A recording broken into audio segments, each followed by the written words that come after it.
Amid the mists of the German Enlightenment, one of the most influential and transformative minds in the history of philosophy emerged: Immanuel Kant. His intellectual legacy has transcended generations, remaining a beacon that continues to illuminate and challenge contemporary thought. Kant not only reshaped the foundations of Western philosophy but also redefined the very essence of human knowledge and morality. We invite you to dive into this vast and complex philosophical universe, where reason intertwines with ethics, forming an intricate labyrinth of reflections, inquiries, and discoveries that continue to resonate through the centuries. So meticulous that his routine became almost legendary, Kant lived with the precision of a Swiss clock. His days were guided by strict habits, yet his mind was a relentless whirlwind of ideas that would reshape philosophy as we know it. In an era of great transformations and intellectual debates, he dared to challenge traditional conceptions, proposing a radical shift in how we understand knowledge, experience, and the limits of reason.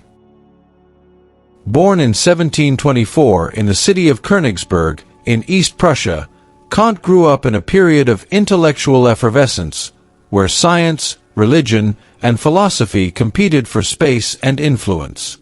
It was within this vibrant context that he introduced what he called a Copernican revolution in philosophical thought. To him, knowledge was not merely a passive reproduction of external reality, as empiricists claimed, nor something obtained solely through pure reason, as rationalists argued. Instead, Kant asserted that the human mind plays an active role in constructing knowledge, shaping experience through its own cognitive structures. Thus, our perception of the world is not simply a reflection of reality, but rather the result of the interaction between reason and sensory data, a concept that revolutionized epistemology and redefined the boundaries of human understanding. Let's explore one of the most fascinating and challenging concepts in Kantian thought: the distinction between phenomenon and noumenon. To understand this idea, imagine yourself standing before a breathtaking landscape. What your eyes perceive, the vibrant colors of the sky, the movement of leaves in the wind, the shimmering light reflecting off the water, represents the phenomenon. In other words, it is the appearance of reality as it presents itself to your senses, shaped by the way your mind interprets it. Now, try to imagine that same landscape without anyone observing it. What remains? Something that escapes our direct perception, the noumenon, or the thing in itself. According to Kant, the noumenon is the essence of reality, that which exists independently of our sensory experience. However, he argues that we can never access it directly, because everything we know is filtered through our senses and the mental structures that shape our perception. To visualize this idea more concretely, we can think of the phenomenon as the visible part of an iceberg, the portion that emerges above the surface and that we can observe. The noumenon, on the other hand, is the vast structure submerged below the water, invisible to our eyes and inaccessible to our direct experience. This distinction leads us to a profound reflection on the limits of human knowledge, making us recognize that our understanding of the world is always mediated by our perception and the mental frameworks we use to interpret everything around us. In his monumental work Critique of Pure Reason, Kant undertakes a profound investigation into the limits and essence of human knowledge. For him, our experience of the world is not merely a passive reception of reality, but is structured by innate elements of the mind, such as time, space, and the categories of understanding. According to Kant, these structures are not learned from experience, but are instead preconditions necessary for us to have any experience at all. With this groundbreaking idea, Kant inaugurates an entirely new philosophical approach, one that not only seeks to determine what we can know, but also investigates the very foundations that make knowledge possible. Another fundamental aspect of his thought is the distinction between two types of knowledge, empirical and pure, a priori. Empirical knowledge is derived from sensory experience and provides information about specific objects and events in the world around us. Pure knowledge, on the other hand, is independent of experience and concerns universal and necessary principles that structure our entire understanding of reality.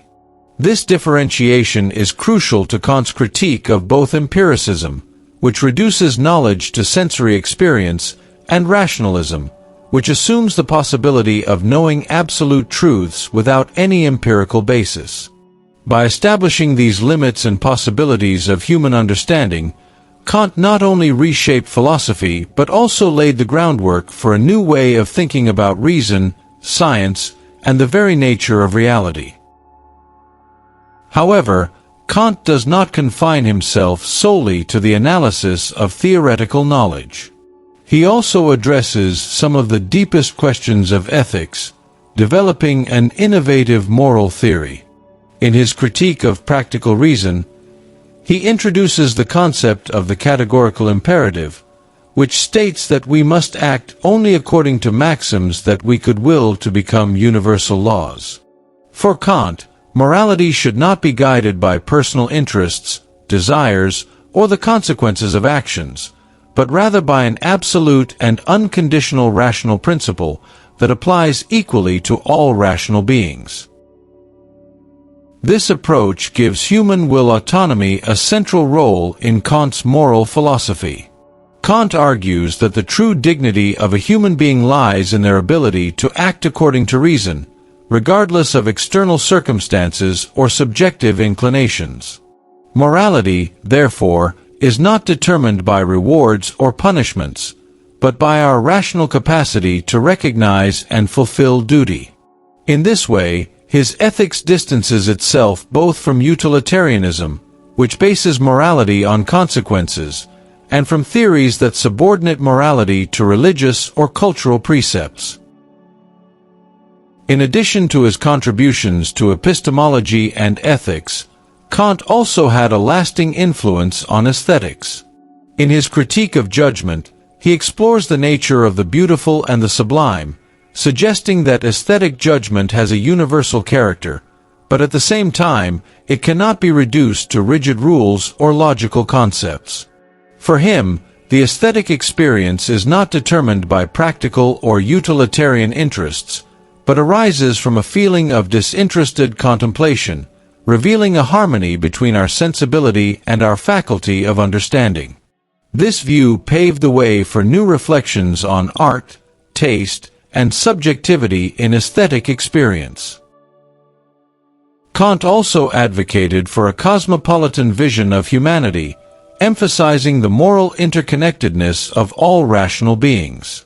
For him, true civilization should be based on a federation of nations operating under principles of justice, mutual respect, and cooperation. In his work Perpetual Peace, Kant argues that lasting peace should not be seen as an unreachable utopia, but as a rational necessity, a goal that humanity must actively pursue through just institutions and the strengthening of international law. However, Kantian ideas are not without criticism and controversy. His distinction between phenomenon and noumenon, for example, has been questioned by later philosophers, who argue that this division creates an insurmountable gap between the subject and the world, making any real knowledge of the thing in itself impossible. Furthermore, his rigorous ethics, based on duty and the universality of moral maxims, is often criticized for being excessively formalistic, disregarding the particularities of concrete situations and the emotional and social impacts of actions. For some critics, this approach ignores the complexity of moral life and the need to take the consequences of individual choices into account. Even so, Kantian philosophy remains an essential reference for debates on ethics, politics, and the very nature of human knowledge. Despite the numerous criticisms, the impact of Kant's thought remains alive and continues to influence generations of philosophers, scientists, jurists, and intellectuals around the world. His unwavering defense of moral autonomy and the dignity inherent in every human being continues to serve as a crucial pillar in debates about human rights, social justice, and global responsibility. Kantian notions of respect for rationality and individual freedom still resonate in discussions about political ethics, bioethics, and even artificial intelligence, demonstrating the contemporary relevance and importance of his ideas. Thus, as we reflect on Kantian ideas, we are inevitably confronted with a fundamental challenge. To what extent are we willing to guide our actions by the principle of pure reason? Can we truly perceive and respect the moral dignity of all human beings, regardless of their cultural, social, or ideological differences? These questions transcend the philosophical context and call us to deep self-reflection, demanding that we overcome selfish interests and ingrained prejudices in favor of a broader understanding of human nature and our role in the world. May the principles of Kantian reason and morality continue to illuminate our journey, driving us toward a future where ethics, mutual respect, and progress walk hand in hand. Thank you for watching, and until next time.